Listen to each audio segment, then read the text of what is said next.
നമസ്കാരം, ഞാൻ ശാലിനി. പ്രധാന വാർത്തകൾ. തച്ചപ്പുഴ ചെങ്കൽപ്പള്ളി ലിങ്ക് റോഡിന്റെ പണികൾ അശാസ്ത്രീയമെന്ന് ആക്ഷേപം. പാറക്കൽ ഭാഗത്ത് കലുങ്ക് പണിയുന്നത് 6 മീറ്റർ വീതിയിൽ. പണികൾ തടഞ്ഞ് നാട്ടുകാർ. പാസ്പോർട്ട് ഫീസ് കുത്തനെ വർദ്ധിപ്പിച്ച കേന്ദ്ര സർക്കാർ നടപടിയിൽ വ്യാപക പ്രതിഷേധം. പൊൻകുന്നം പോസ്റ്റ് ഓഫീസ് പടിക്കൽ യൂത്ത് ഫ്രണ്ടിന്റെ ധർണ. വിഴിഞ്ഞം തുറമുഖം 49% ഷെയർ MSCക്ക് നൽകാനുള്ള തീരുമാനത്തിൽ അന്തർനാടകങ്ങളെന്ന് മുൻ തുറമുഖ വകുപ്പ് മന്ത്രി VN വാസവൻ. മുഖ്യമന്ത്രി സഭയെ തെറ്റിദ്ധരിപ്പിച്ചു. ഭക്ഷ്യവിഷബാധ പരിശോധനകൾക്ക് ഏകോപനമില്ല, കുറ്റക്കാർക്കെതിരെ നടപടിയുമില്ലെന്ന് ആക്ഷേപം. വാർത്തകൾ വിശദമായി. BMBC നിലവാരത്തിൽ പണിയുന്ന തച്ചപ്പുഴ ചെങ്കൽപ്പള്ളി ലിങ്ക് റോഡിൽ പാറക്കൽ ഭാഗത്ത് കലുങ്കിന്റെ നിർമ്മാണത്തിൽ അശാസ്ത്രീയതയെന്ന് നാട്ടുകാർ. ഇവിടെ വീതി കുറച്ചാണ് കലുങ്ക് പണി ആരംഭിച്ചത്. പണികൾ നാട്ടുകാർ ഇടപെട്ട് തടഞ്ഞിരിക്കുകയാണ്. തച്ചപ്പുഴ ചെങ്കൽപ്പള്ളി PWD റോഡിലെ കലുങ്കിന്റെ നിർമ്മാണം അശാസ്ത്രീയമെന്ന ആക്ഷേപവുമായി നാട്ടുകാർ രംഗത്ത്. ദേശീയപാത 183-ൽ ചെങ്കൽപ്പള്ളിക്ക് സമീപത്തു നിന്നും പുനലൂർ മൂവാറ്റുപുഴ സംസ്ഥാന പാതയിൽ ഇളംകുളത്ത് എത്താനുള്ള ബൈപ്പാസ് റോഡാണിത്. BMBC നിലവാരത്തിൽ നവീകരണ ജോലികൾക്കായി 2 കോടി രൂപ സർക്കാർ അനുവദിച്ചിട്ടുണ്ട്. ഇളംകുളം ചെങ്കല്ല് ചെന്നാക്കുന്ന് ചിറക്കടവ് അമ്പലം വഴി എരുമേലിക്ക് പോകുന്നതിനുള്ള വഴിയായി മാറും ഇത്. BMBC നിലവാരത്തിൽ 8 മീറ്റർ വീതിയിൽ പണിയുന്ന റോഡിന്റെ പാറക്കൽ ഭാഗത്ത് കലുങ്ക് നിർമ്മിച്ചു വരുന്നത് 6 മീറ്റർ വീതിയിൽ മാത്രമാണ്. കരാറുകാരൻ അശാസ്ത്രീയമായ രീതിയിലാണ് ഇവിടെ നിർമ്മാണം നടത്തുന്നതെന്നും തടസ്സങ്ങളെല്ലാം മാറ്റി 8 മീറ്റർ വീതിയിൽ തന്നെ പണിത് നൽകണമെന്നും നാട്ടുകാരായ തോമസ് മാത്യു തൂങ്കുഴിയിൽ, ജോൺ കളത്തൂർ എന്നിവർ ആവശ്യപ്പെട്ടു. ചെങ്കൽപ്പള്ളി തച്ചപ്പുഴ റോഡിന് ഇന്ന് വരെ ഈ തടി കൊണ്ട് വലിച്ചിട്ടുള്ള JCB കയറി പണിതിട്ടില്ല. ഇതിൻ്റെ കുറച്ച് ഭാഗത്തൊക്കെ വെള്ളക്കെട്ടുണ്ട്, പൊക്കി പണിയണം, ചിലയിടത്ത് ഓട വേണം. ഇതൊന്നും ചെയ്യാതെ എപ്പോഴും ഒന്ന് ഒഴുക്കനായിട്ട് ടാർ ചെയ്ത് പോവുക. ഇപ്പോൾ നമ്മുടെ MLA, പുതിയതായിട്ട് വന്ന MLA ഈ റോഡിന് 2 കോടി രൂപ അനുവദിച്ചിട്ടുണ്ട്. അത് BMC ടാറാന്ന് കേട്ടു. അപ്പോൾ അങ്ങനെ വരുമ്പോൾ ഈ റോഡിന് 8 മീറ്റർ വീതി വേണം. ഇതിപ്പോൾ 6 മീറ്റർ മിച്ചത്തിന് വേണ്ട പണിയുന്നു. അത് ഞങ്ങൾ ഒബ്ജക്ഷൻ കൊടുത്തു, കളക്ടർക്ക് പരാതി കൊടുത്തു. അപ്പോൾ വീട്ടുകാർ സ്ഥലം തരികയെന്ന് പറഞ്ഞു. അവർ സ്ഥലം തരാമെന്ന് പറയുന്നുണ്ട്. എതിർക്കുന്നവർ സ്ഥലം കൊടുക്കരുതെന്ന് പറയുന്നുണ്ട്. രണ്ടായാലും നമുക്ക് ഈ കലുങ്ക് പണിയുന്ന അല്ലെങ്കിൽ പാലം പണിയുന്ന 8 മീറ്റർ വീതി വേണം. പുനലൂർ മൂവാറ്റുപുഴ റോഡും 183 നാഷണൽ ഹൈവേയും തമ്മിൽ ഉള്ളൊരു ലിങ്കാണിത്. അപ്പോൾ ആ ലിങ്ക് റോഡ് എപ്പോഴും നല്ല സഞ്ചാരയോഗ്യമായിരിക്കണം. അതിനാവശ്യമായ വീതി വേണം. അതുപോലെ തന്നെ ഇവിടെ നിന്ന് പണി തുടങ്ങിയ കലുങ്ക് അത് ബോധ്യപ്പെട്ടല്ലോ. ആ കലുങ്കിൻ്റെ പണി ഒരു 8 മീറ്റർ വീതിയിലായിരിക്കണം. എങ്കിൽ മാത്രമേ ഇത് നല്ലൊരു വളവും കൂടാണ്. ഈ കലുങ്ക് പണിയാൻ തുടങ്ങുന്ന സ്ഥലം നല്ലൊരു വളവാണ്. അവിടെ 8 മീറ്റർ ചെയ്യാനുള്ള സ്ഥലമുണ്ട്, സ്ഥലം കിടപ്പുണ്ട്. അതുകൊണ്ട് 8 മീറ്റർ വീതിയിൽ റോഡ് BMC ചെയ്ത് നന്നായിട്ട് ലിങ്ക് റോഡായിട്ടും മുന്നോട്ട് പോകണമെന്നുള്ളതാണ് ഞങ്ങളുടെ ആഗ്രഹം. അശാസ്ത്രീയമായ നിർമ്മാണം നടത്താൻ അനുവദിക്കില്ലെന്ന നാട്ടുകാരുടെ ഇടപെടലിൽ പണികൾ തടഞ്ഞു വെച്ചിരിക്കുകയാണിപ്പോൾ. കാഞ്ഞിരപ്പള്ളി MLA അടക്കമുള്ള ജനപ്രതിനിധികൾ ഇടപെട്ട് എത്രയും വേഗം പണികൾ പൂർത്തിയാക്കണമെന്നാണ് നാട്ടുകാരുടെ ആവശ്യം. News bureau, Ponkunnam. Passport fees കുത്തനെ വർദ്ധിപ്പിച്ച കേന്ദ്ര സർക്കാർ നടപടി പിൻവലിക്കണമെന്നാവശ്യപ്പെട്ട് യൂത്ത് ഫ്രണ്ട് എമ്മിന്റെ നേതൃത്വത്തിൽ പൊൻകുന്നത്ത് പോസ്റ്റ് ഓഫീസിന് മുന്നിൽ പ്രതിഷേധ ധർണ നടത്തി. മുൻ MLA ഡോക്ടർ N ജയരാജ് ഉദ്ഘാടനം ചെയ്തു. പാസ്പോർട്ടിന്റെ ഫീസ് കുത്തനെ വർദ്ധിപ്പിച്ച കേന്ദ്ര സർക്കാർ നടപടി പിൻവലിക്കണമെന്ന ആവശ്യവുമായി യൂത്ത് ഫ്രണ്ട് എം കാഞ്ഞിരപ്പള്ളി നിയോജക മണ്ഡലം കമ്മിറ്റി പൊൻകുന്നത്ത് പോസ്റ്റ് ഓഫീസിന് മുന്നിൽ പ്രതിഷേധ ധർണ നടത്തി. മുൻ MLA ഡോക്ടർ N ജയരാജ് പ്രതിഷേധം ഉദ്ഘാടനം ചെയ്തു. ഏതെല്ലാം വിധത്തിൽ ജനങ്ങളെ ബുദ്ധിമുട്ടിക്കാൻ കഴിയുന്നുവോ അത്രയും കാര്യങ്ങൾ കേന്ദ്ര സർക്കാർ ചെയ്യുകയാണെന്ന് ഡോക്ടർ N ജയരാജ് പറഞ്ഞു. പാസ്പോർട്ടിന്റെ ഫീസ് ഇത്രയധികം വർദ്ധിപ്പിക്കുന്നത് വിദ്യാർത്ഥികളെയും തൊഴിൽ തേടി വിദേശങ്ങളിലേക്ക് പോകുന്നവരെയും ബാധിക്കുമെന്നും ഡോക്ടർ N ജയരാജ് പറഞ്ഞു. പാസ്പോർട്ട് ഫീസ് വർദ്ധിപ്പിക്കുന്നത് അനന്തര സേവനങ്ങൾക്കുള്ള തുകയും വർദ്ധിപ്പിച്ചത് അംഗീകരിക്കാനാവില്ലെന്നും ഡോക്ടർ N ജയരാജ് കൂട്ടിച്ചേർത്തു. കുട്ടികൾക്കുള്ള സാധാരണ 1000 രൂപയായിരുന്നത് 1750 വർദ്ധിപ്പിച്ചു. അതോടൊപ്പം തന്നെയാണ് കുട്ടികൾക്കുള്ള തത്കാല് 3000 എന്നുള്ളത് 4250 വർദ്ധിപ്പിച്ചു. നഷ്ടപ്പെട്ട ഇതിന്റെ പകർപ്പെടുക്കാൻ 3000 എന്നുള്ള 5000 രൂപയെ വർദ്ധിപ്പിച്ചു. അതോടെ നഷ്ടപ്പെട്ട കേടുപാട് സംഭവിച്ചതിന്റെ പകർപ്പെടുക്കാൻ തത്കാൽ എടുക്കണമെങ്കിൽ 5000 എന്നുള്ളത് 7500 വർദ്ധിപ്പിച്ചു. അങ്ങനെ ഈ മേഖലയുമായി ബന്ധപ്പെട്ട് പോലീസ് ക്ലിയറൻസ് സർട്ടിഫിക്കറ്റിന് നേരത്തെ 500 രൂപയായിരുന്നത് 750 രൂപയായിട്ട് വർദ്ധിപ്പിച്ചു. അപ്പം ചുരുക്കത്തിൽ പാസ്പോർട്ട് മാത്രമല്ല, പാസ്പോർട്ടുമായി ബന്ധപ്പെട്ട അനന്തര സേവനങ്ങൾക്കുള്ള തുക കൂടി, അതിന്റെ ചാർജ് കൂടി ക്രമാതീതമായി വർദ്ധിപ്പിച്ചിരിക്കുകയാണ്. 50% കൂടുതലാണ് ഈ രംഗത്തുണ്ടായ വർധനവ് എന്ന് പറയുന്നത്. ഇത് തീർച്ചയായിട്ടും പിൻവലിക്കേണ്ടതാണ്. യൂത്ത് ഫ്രണ്ട് കാഞ്ഞിരപ്പള്ളി മണ്ഡലം പ്രസിഡന്റ് രാഹുൽ ബി പിള്ള, നാസർ സലാം, തോമസ് കുട്ടി മാത്യു, സുമേഷ് ആൻഡ്രൂസ്, ആൽഫിൻ ചാക്കോച്ചി, ആന്റണി മാർട്ടിൻ, ഷാജി പാമ്പൂരി തുടങ്ങിയവർ പ്രതിഷേധത്തിൽ പങ്കെടുത്തു. News bureau, Ponkunnam. വിഴിഞ്ഞം തുറമുഖത്തിന്റെ 49% ഷെയർ MSCക്ക് കൈമാറാനുള്ള തീരുമാനത്തിന് പിന്നിൽ അന്തർനാടകങ്ങളെന്ന് മുൻ തുറമുഖ വകുപ്പ് മന്ത്രി VN വാസവൻ. വിഴിഞ്ഞം സംസ്ഥാനത്തിന്റെ സ്വപ്ന പദ്ധതിയാണെന്നും VN വാസവൻ പറഞ്ഞു. വിഴിഞ്ഞം തുറമുഖത്തിന്റെ 49% ഷെയർ ഷിപ്പിംഗ് കമ്പനിയായ മെഡിറ്ററേനിയൻ ഷിപ്പിംഗ് കോർപ്പറേഷന് കൈമാറാനുള്ള തീരുമാനത്തിന് പിന്നിൽ അന്തർനാടകങ്ങളെന്ന് മുൻ തുറമുഖ വകുപ്പ് മന്ത്രി VN വാസവൻ. വിഴിഞ്ഞം സംസ്ഥാനത്തിന്റെ സ്വപ്ന പദ്ധതിയാണ്. 49% ഷെയർ MSCക്ക് കൈമാറാൻ പോകുന്നതിൽ ദുരൂഹത ഉണ്ടെന്നും VN വാസവൻ പറഞ്ഞു. ഓഹരി വെളിയിലുള്ള ഏതെങ്കിലും കമ്പനിക്ക് കൈമാറാൻ സർക്കാരിന്റെ മുൻകൂർ അനുമതി വേണമെന്നാണ് ചട്ടമെന്നും VN വാസവൻ പറഞ്ഞു. 49% കൊടുക്കുകയാണ് ഇപ്പോൾ എടുത്തെന്ന് പറഞ്ഞു. ഇനി ബാക്കി കൊടുക്കുകയെന്നാര് കണ്ടു? ഇവർക്കുള്ളതിലെ ബാക്കി കൊടുത്തിട്ട് ഇവർക്ക് ഹാൻഡ് ഓവർ ചെയ്യുമ്പോൾ അതിൽ രണ്ടാമത്തെ ക്ലോസിൽ കൃത്യമായി പറയുന്നത് 26% അതിൽ താഴെയോ നിങ്ങൾക്ക് കൊടുക്കേണ്ട സമയം വന്നാൽ പോലും ഗവൺമെൻറ്റിൻ്റെ പെർമിഷൻ വാങ്ങി ദേശീയ സുരക്ഷ ഉറപ്പാക്കി, പ്രാദേശിക തൊഴിൽ സുരക്ഷ ഉറപ്പാക്കി ഇതെല്ലാം ചെയ്തു വേണം ചെയ്യാൻ. അതെല്ലാം ഈ ക്ലോസിൽ കൃത്യമായി പറയുന്നുണ്ട്. അപ്പോൾ ഈ കാര്യമൊന്നും നടന്നിട്ടില്ല. വിദേശ കുത്തകകൾ പോർട്ട് ലക്ഷ്യമാക്കി നീക്കങ്ങൾ നടത്തുന്നു എന്നതിന് തെളിവാണ് ഇതെന്നും അദാനി ഷെയർ വിൽക്കാൻ തീരുമാനിച്ചാലും സംസ്ഥാന സർക്കാരിന്റെ അനുമതിയില്ലാതെ നടക്കില്ലെന്നും VN വാസവൻ പറഞ്ഞു. വിദേശ കുത്തകൾ ഈ തുറമുഖത്തിന് മേലെ ഒരു വേതാള കഴുകനെ പോലെ വട്ടമിട്ട് മറക്കുകയാണ്.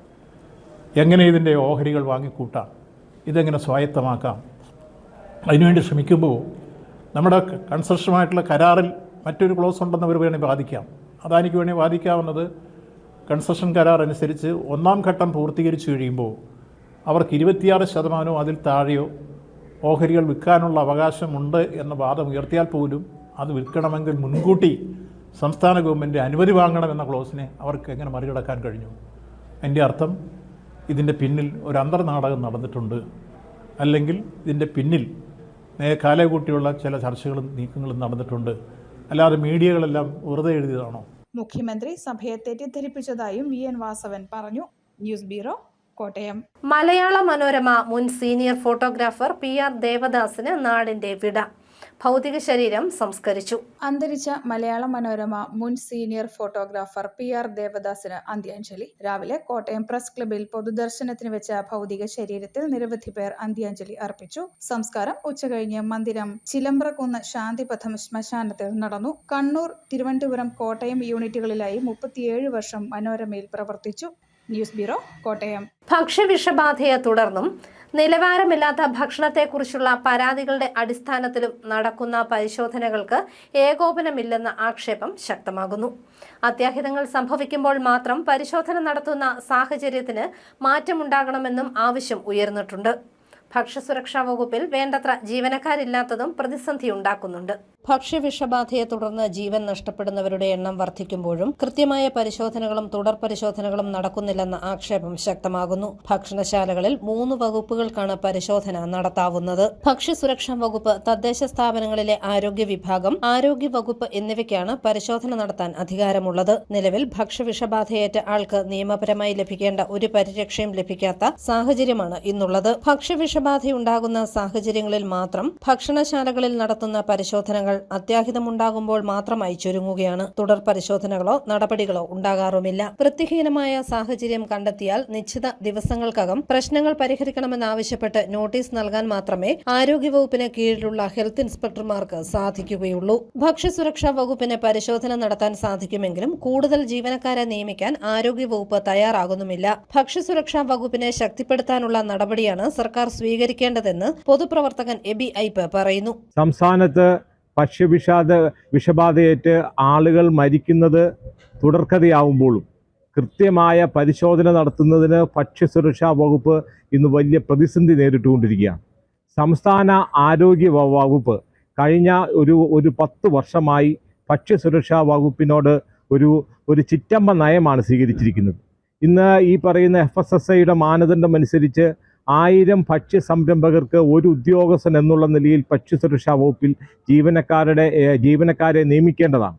കേരളത്തിൽ ഏകദേശം 4.5 ലക്ഷത്തിന് മുകളിൽ ഭക്ഷ്യ സംരംഭകരുണ്ടെന്നിരിക്കെ നിലവിൽ 170 പേർ മാത്രമാണ് ഭക്ഷ്യസുരക്ഷാ വകുപ്പിൽ ജീവനക്കാരായിട്ടുള്ളത്. അതിൽ 150 പേർക്ക് മാത്രമാണ് ഈ പറയുന്ന പരിശോധന നടത്തുന്നതിനുള്ള ഒരു സംവിധാനം ഉള്ളത്. അത് തന്നെ ഇവിടെ ഈ പറയുന്ന ഭക്ഷ്യസുരക്ഷാ വകുപ്പിൻ്റെ ഓരോ നിയോജക മണ്ഡലങ്ങളാണ് ഓരോ സർക്കിളുകളായി പരിഗണിച്ച് പരിശോധന നടത്തുന്നത്. ഒരു സർക്കിളിൽ ഒരു ഉദ്യോഗസ്ഥൻ മാത്രമാണുള്ളത്. അപ്പോൾ ഇത്തരം സാഹചര്യത്തിൽ കൃത്യമായി പരിശോധന നടത്തുന്നതിന് ഭക്ഷ്യസുരക്ഷാ വകുപ്പിന് സാധിക്കാത്തൊരു പ്രതിസന്ധി ഉണ്ടാകുന്നു. ഈ വിഷയം സർക്കാരിൻ്റെ ശ്രദ്ധയിൽ കഴിഞ്ഞ കുറച്ച് വർഷങ്ങളായി പെടുത്തിയെങ്കിലും ഭക്ഷ്യസുരക്ഷാ വകുപ്പിലേക്ക് ജീവനക്കാരെ നിയമിക്കുന്നത് സംബന്ധിച്ച് ആരോഗ്യ വകുപ്പ് ഒരു നടപടിയും സ്വീകരിച്ചിട്ടില്ല. എന്നാൽ ആരോഗ്യ വകുപ്പിൻ്റെ കീഴിലുള്ള ഹെൽത്ത് ഇൻസ്പെക്ടർമാരുടെ ഉൾപ്പെടെയുള്ള നിയമനങ്ങൾ സർക്കാർ കൃത്യമായി നടത്തുകയും ചെയ്യുന്നു. ഭക്ഷ്യസുരക്ഷാ നിയമം വന്നതിന് ശേഷം ഭക്ഷണത്തിൻ്റെ സാമ്പിൾ ഉൾപ്പെടെ ശേഖരിച്ച് നടപടികൾ എടുക്കാനുള്ള അധികാരം ഈ പറയുന്ന ഭക്ഷ്യസുരക്ഷാ വകുപ്പിന് മാത്രമാണ്. എന്നാൽ ഇന്ന് ഈ പറയുന്ന ഹെൽത്ത് ഇൻസ്പെക്ടർമാർ ഉൾപ്പെടെ നടത്തുന്ന പരിശോധനയിൽ ഹോട്ടലിൻ്റെ വൃത്തിയും ഉൾപ്പെടെയുള്ള ഈ പറയുന്ന മാലിന്യ സംസ്കരണം ഉൾപ്പെടെയുള്ള കാര്യങ്ങളിൽ മാത്രമേ അവർക്ക് നടപടിയെടുക്കാൻ സാധിക്കൂ. അത്തരം സാഹചര്യങ്ങൾ ഉള്ളതുകൊണ്ടാണ് നമ്മുടെ നാട്ടിൽ ഈ പറയുന്ന ഭക്ഷ്യവിഷബാധയേറ്റ ആളുകൾ മരിക്കുന്നത് തുടർക്കഥയാകുമ്പോഴും ഒരാളെ പോലും നിയമപരമായി ശിക്ഷിക്കുവാൻ നമുക്ക് സാധിക്കാത്ത ഭക്ഷ്യസുരക്ഷാ വകുപ്പിനെ നോക്കുകുത്തിയാക്കിക്കൊണ്ട് ആരോഗ്യവകുപ്പ് നടത്തുന്ന പരിശോധനകൾ കൊണ്ട് മാത്രം പ്രയോജനമില്ലെന്നും ഭക്ഷ്യസുരക്ഷാ വകുപ്പിലെ ജീവനക്കാരുടെ എണ്ണം വർദ്ധിപ്പിക്കുന്നതിനൊപ്പം കർശനമായ പരിശോധനകളും കൃത്യമായി നടത്തണമെന്നും ആവശ്യം ഉയരുന്നുണ്ട്. News bureau, Kottayam. പ്രത്യാശയുടെ കൈപിടിച്ച് സ്വന്തം വീട്ടിലേക്ക് മടങ്ങി രാജേഷ് മുർമു. പശ്ചിമ ബംഗാൾ സ്വദേശിയായ രാജേഷ് മുർമു ജോലിയുടെ ആവശ്യാർത്ഥം കേരളത്തിൽ എത്തിയതായിരുന്നു. പാലാ കൊട്ടാരമറ്റത്ത് അലഞ്ഞു നടന്ന ഇയാളെ പാലാ മരിയ സദനത്തിൽ പരിചരിച്ചാണ് ജീവിതത്തിലേക്ക് തിരികെ കൊണ്ടുവന്നത്. ജോലി തേടി കേരളത്തിലെത്തിയതാണ് ബംഗാൾ സ്വദേശിയായ 32 വയസ്സുകാരൻ രാജേഷ് മുർമു. പാലാ കൊട്ടാരമറ്റം പ്രദേശത്തെ വ്യാപാര സ്ഥാപനത്തിന്റെ പരിസരത്ത് മാനസിക അസ്വസ്ഥത പ്രകടിപ്പിക്കുകയും ബഹളം വയ്ക്കുകയും ചെയ്ത സാഹചര്യത്തിൽ ഇയാളെ പാലാ മരിയ സദനം യാചക പുനരധിവാസ കേന്ദ്രത്തിൽ പ്രവേശിപ്പിക്കുകയായിരുന്നു. 2025 ഡിസംബർ 15 മുതൽ മരിയ സദനം സൈക്കോ സോഷ്യൽ റീഹാബിലിറ്റേഷൻ സെന്ററിൽ താമസിച്ചു വരികയായിരുന്നു രാജേഷ്. ആവശ്യമായ പരിചരണവും കൌൺസിലിംഗും നൽകിയതിനെ തുടർന്ന് കേരള സാമൂഹ്യനീതി വകുപ്പിന്റെ പ്രത്യേക പദ്ധതിയുടെ ഭാഗമായി സിസ്റ്റർ എലിസബത്തിന്റെ നേതൃത്വത്തിൽ വിശദമായ പുനരധിവാസ പ്രവർത്തനങ്ങൾ നടന്നു. ഇതിന്റെ ഭാഗമായി അദ്ദേഹത്തിന്റെ കുടുംബ വിവരങ്ങളും വിലാസവും കണ്ടെത്താൻ സാധിച്ചു. ഭാര്യയും 3 ആൺമക്കളുമുള്ള രാജേഷിന്റെ സ്വദേശം ബംഗാളിലെ ദക്ഷിണ ദിനാജ്പൂർ ജില്ലയിലെ ശാന്തിപൂരാണെന്ന് സ്ഥിരീകരിച്ചു. തുടർന്ന് കുടുംബാംഗങ്ങളുമായി ബന്ധപ്പെടുകയും ആവശ്യമായ ക്രമീകരണങ്ങൾ പൂർത്തിയാക്കുകയും ചെയ്ത ശേഷം സിസ്റ്റർ എലിസബത്തിന്റെ നേതൃത്വത്തിൽ അദ്ദേഹത്തെ സുരക്ഷിതമായി സ്വദേശത്തേക്ക് യാത്രയാക്കി. നഗരസഭാ chairperson Diya Binu Pulikkandam, ward councillor Jiji Baiju Kollamparambil, sister Elizabeth, Santhosh Mariya Sadanam തുടങ്ങിയവർ പ്രസംഗിച്ചു. News bureau, Pala. ചേർപ്പുങ്കൽ മാർസ്ലിവ മെഡിസിറ്റിയിൽ ഹിയറിംഗ് എയ്ഡ് ക്ലിനിക്ക് പ്രവർത്തനം തുടങ്ങി. കേൾവി വൈകല്യമുള്ള കുട്ടികൾക്കും മുതിർന്നവർക്കും ആധുനിക സാങ്കേതിക വിദ്യയുടെ സഹായത്തോടെ മികച്ച ശ്രവണ പരിചരണ സേവനങ്ങൾ ലഭ്യമാക്കുക എന്ന ലക്ഷ്യത്തോടെയാണ് ക്ലിനിക്ക് ആരംഭിച്ചത്. ഓഗസ്റ്റ് 30 വരെ ഹിയറിംഗ് എയ്ഡുകൾ വാങ്ങുന്നവർക്ക് 30% ഡിസ്കൗണ്ടും ലഭിക്കും. പ്രധാന വാർത്തകൾ ഒരിക്കൽ കൂടി. തച്ചപ്പുഴ ചെങ്കൽപ്പള്ളി ലിങ്ക് റോഡിന്റെ പണികൾ അശാസ്ത്രീയമെന്ന് ആക്ഷേപം. പാറക്കൽ ഭാഗത്ത് കലുങ്ക് പണിയുന്നത് 6 മീറ്റർ വീതിയിൽ. പണികൾ തടഞ്ഞ് നാട്ടുകാർ. പാസ്പോർട്ട് ഫീസ് കുത്തനെ വർദ്ധിപ്പിച്ച കേന്ദ്ര സർക്കാർ നടപടിയിൽ വ്യാപക പ്രതിഷേധം. പൊൻകുന്നം പോസ്റ്റ് ഓഫീസ് പടിക്കൽ യൂത്ത് ഫ്രണ്ടിന്റെ ധർണ. വിഴിഞ്ഞം തുറമുഖം 49% ഷെയർ MSCക്ക് നൽകാനുള്ള തീരുമാനത്തിൽ അന്തർനാടകങ്ങളെന്ന് മുൻ തുറമുഖ വകുപ്പ് മന്ത്രി VN വാസവൻ. മുഖ്യമന്ത്രി സഭയെ തെറ്റിദ്ധരിപ്പിച്ചു. ഭക്ഷ്യവിഷബാധ പരിശോധനകൾക്ക് ഏകോപനമില്ല. കുറ്റക്കാർക്കെതിരെ നടപടിയുമില്ലെന്ന് ആക്ഷേപം. ഈ ബുള്ളറ്റിൻ പൂർണ്ണമാകുന്നു. നമസ്കാരം.